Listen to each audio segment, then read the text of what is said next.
আসসালামু আলাইকুম ওয়ারাহমাতুল্লাহি ওয়াবারাকাতুহু। বোন, তোমাকে একটা প্রশ্ন করি। তুমি কি কখনো তোমার সেই চাচাতো বা মামাতো ভাইয়ের সামনে পর্দা করতে লজ্জা পাও, যার সাথে তুমি ছোটবেলায় পুতুল খেলেছ, একসাথে বড় হয়েছ? এখন বড় হওয়ার পরও কি মনে হয় সে তো আমার নিজের ভাইয়ের মতো, তার সামনে আবার পর্দা কিসের?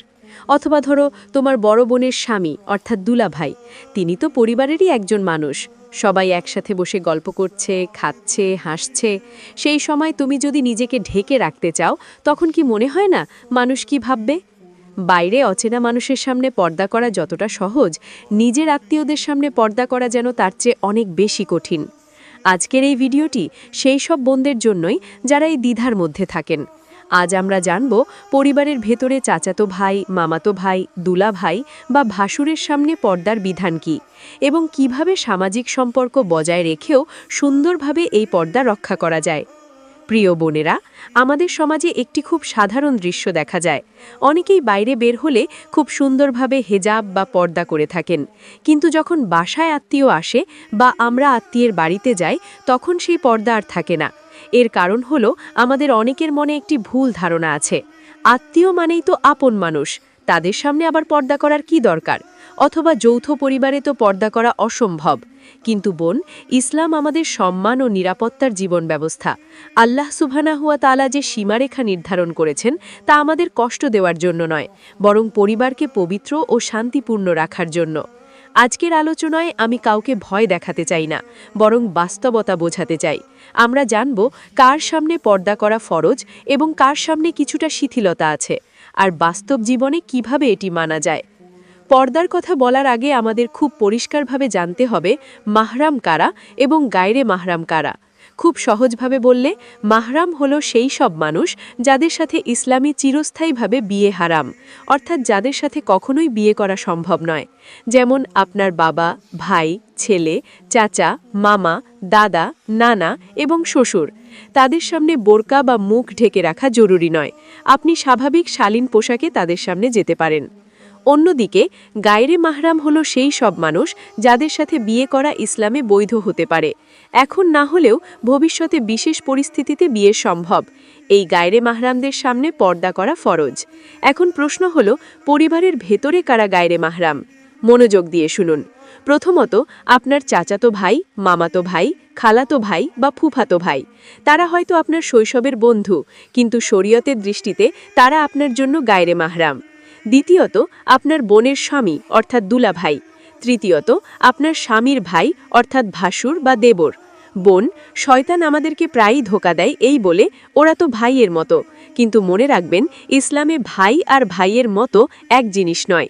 যেখানে আল্লাহ সীমা নির্ধারণ করে দিয়েছেন, সেখানে নিজের ব্যাখ্যা দেওয়ার সুযোগ নেই। এখন আমরা এক একে দেখি সমাজে আমরা কোথায় ভুল করি এবং ইসলাম কি বলে। প্রথমত, চাচাতো বা মামাতো ভাইয়ের ব্যাপারে আমরা মনে করি ছোটবেলা থেকে একসাথে বড় হয়েছি, এখন হঠাৎ পর্দা করলে সে কি ভাববে। কিন্তু বোন, যখন একটি মেয়ে প্রাপ্তবয়স্ক হয়, তখন শরীয়তের বিধান পরিবর্তিত হয়। তখন তার সৌন্দর্য গায়রে মাহরামের সামনে প্রকাশ করা গুনাহ। ভাই বোনের মতো হাসি ঠাট্টা, মজা এগুলো আর করা যায় না। দ্বিতীয়ত, দুলাভাইয়ের ব্যাপারে আমাদের সমাজে দুলাভাই শালীর সম্পর্ককে অনেক সময় হাসি মজার সম্পর্ক হিসেবে দেখা হয়, কিন্তু এটি একটি বড় ভুল এবং অনেক সময় পারিবারিক অশান্তির মূল কারণ হয়ে দাঁড়ায়। দুলাভাই আপনার জন্য গায়রে মাহরাম, তার সামনে পূর্ণ পর্দা করা ফরজ। প্রয়োজনে সালাম বা জরুরি কথা বলা যেতে পারে, কিন্তু অপ্রয়োজনীয় হাসি ঠাট্টা বা একা বসে গল্প করা সম্পূর্ণ নিষিদ্ধ। তৃতীয়ত, ভাসুর বা দেবর। যৌথ পরিবারে এটি সবচেয়ে বড় চ্যালেঞ্জ।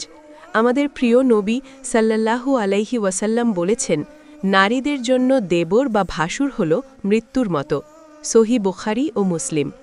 এর অর্থ হল, যেমন মানুষ মৃত্যুকে ভয় করে, তেমনি সতর্ক থাকতে হবে স্বামীর ভাইদের সাথে মেলামেশার ক্ষেত্রে। কারণ একই বাড়িতে থাকার কারণে এখানে ফিতনা বা অনৈতিক সম্পর্কের সুযোগ সবচেয়ে বেশি তৈরি হয়। এখন অনেক বোনের মনে প্রশ্ন আসে, পর্দা করা ফরজ বুঝলাম, কিন্তু একই বাড়িতে থেকে বা পারিবারিক অনুষ্ঠানে গিয়ে কিভাবে পর্দা রক্ষা করব? ঝগড়া ছাড়াই কিভাবে এটি সম্ভব? কিছু বাস্তব পরামর্শ শেয়ার করছি। প্রথম পরামর্শ হল ঘরের পোশাক নির্বাচন।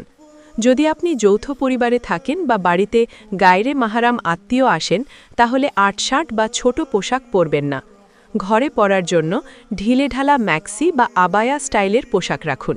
পাশাপাশি একটি বড় ওড়না বা ইনস্ট্যান্ট হেজাব সবসময় হাতের কাছে রাখুন, যাতে কেউ হঠাৎ সামনে এলে দ্রুত নিজেকে ঢেকে নিতে পারেন।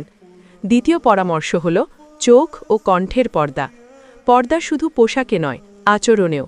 যখন আপনি চাচাতো ভাই বা দুলাভাইয়ের সামনে যাবেন তখন দৃষ্টি নিচু রাখুন। কোমল বা আকর্ষণীয় ভঙ্গিতে কথা বলবেন না। আল্লাহ কুরআনে বলেছেন, তোমরা কোমল স্বরে কথা বলো না, যাতে যার অন্তরে রোগ আছে সে প্রলুব্ধ হয়। সূরা আহজাব। কথাবার্তা হবে সংক্ষিপ্ত, প্রয়োজনীয় এবং শালীন। তৃতীয় পরামর্শ, মেলামেশার সীমা। কখনোই দুলাভাই বা দেবরের সাথে একা একটি ঘরে থাকবেন না। যদি ডাইনিং টেবিলে গায়রে মাহারাম পুরুষ থাকে তাহলে চেষ্টা করুন তারা খাওয়া শেষ করার পরে খেতে বা আলাদা জায়গায় বসতে। যদি খাবার পরিবেশন করতেই হয় তাহলে পূর্ণ হিজাব পরে দ্রুত কাজ শেষ করুন।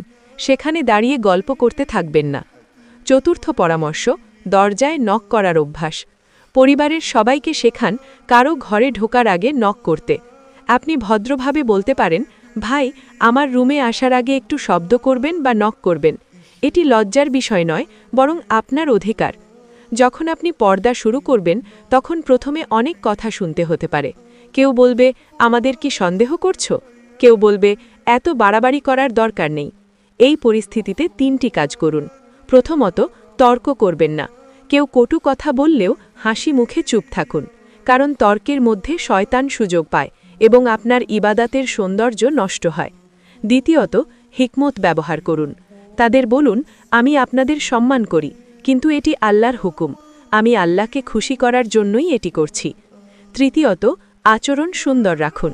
আপনি যখন পর্দা শুরু করবেন তখন আপনার আচরণ যেন আরও সুন্দর হয়, যাতে তারা বুঝতে পারে আপনি তাদের থেকে দূরে সরে যাননি, বরং আপনার চরিত্র আরও উন্নত হয়েছে। এখন কিছু সাধারণ ভুল ধারণার উত্তর দিই।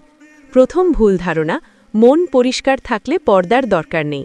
বোন, আমাদের নবী এবং সাহাবীদের হৃদয় সবচেয়ে পবিত্র ছিল, তারপরেও তাদের স্ত্রীদের জন্য পর্দার বিধান ছিল। তাই পর্দা শুধু মনের জন্য নয়, সমাজের নিরাপত্তার জন্য। দ্বিতীয় ভুল ধারণা, বৃদ্ধ চাচা বা বৃদ্ধ দুলাভাইয়ের সামনে কি পর্দা করতে হবে? উত্তর হল, হ্যাঁ, বৃদ্ধ হলেও গায়রে মাহারাম হয়ে যায় না। তবে যদি কেউ খুব বেশি বৃদ্ধ হন এবং আকর্ষণের কোনো সম্ভাবনা না থাকে তখন কিছুটা শিথিলতা আছে। তবুও শালীনতা বজায় রাখা উত্তম। প্রিয় বোন, পর্দা তোমাকে সমাজ থেকে বিচ্ছিন্ন করে না, বরং তোমাকে এক বিশেষ মর্যাদার জায়গায় নিয়ে যায়। যখন তুমি আল্লাহর ভয়ে নিজের সবচেয়ে কাছের চাচাতো ভাই বা দুলাভাইয়ের সামনেও নিজেকে সংযত রাখো, তখন আল্লাহ তোমার দিকে রহমতের দৃষ্টিতে তাকান। হয়তো শুরুতে একটু কঠিন লাগবে, মানুষ একটু ভিন্নভাবে তাকাবে, কিন্তু বিশ্বাস করো, কিছুদিন পর এই মানুষগুলোর মনেই তোমার প্রতি সম্মান জন্মাবে। তারা বুঝবে এই মেয়েটি এমন একজন যে নিজের নীতিকে এবং আল্লাহর সন্তুষ্টিকে সবার আগে রাখে। চলুন আমরা সবাই আল্লাহর কাছে দোয়া করি।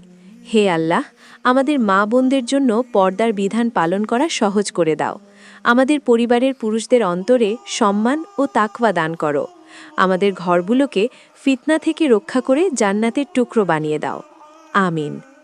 আজকের আলোচনা যদি আপনার হৃদয়কে সামান্য হলেও স্পর্শ করে থাকে তাহলে অনুরোধ করব এই ভিডিওটি আপনার বোন বা বন্ধুদের সাথে শেয়ার করুন, যারা হয়তো এই দ্বিধার মধ্যে আছেন। কমেন্টে জানাতে পারেন আপনার পরিবারে পর্দা করতে গিয়ে কি কি সমস্যার মুখোমুখি হন। ইনশাল্লাহ আমরা সেই সমস্যার সমাধান নিয়ে আলোচনা করার চেষ্টা করব। এ ধরনের বাস্তব জীবনের ইসলামিক আলোচনা পেতে আমাদের চ্যানেলটি সাবস্ক্রাইব করে পাশে থাকুন। আসসালামু আলাইকুম ওয়া রাহমাতুল্লাহি ওয়া বারাকাতুহু।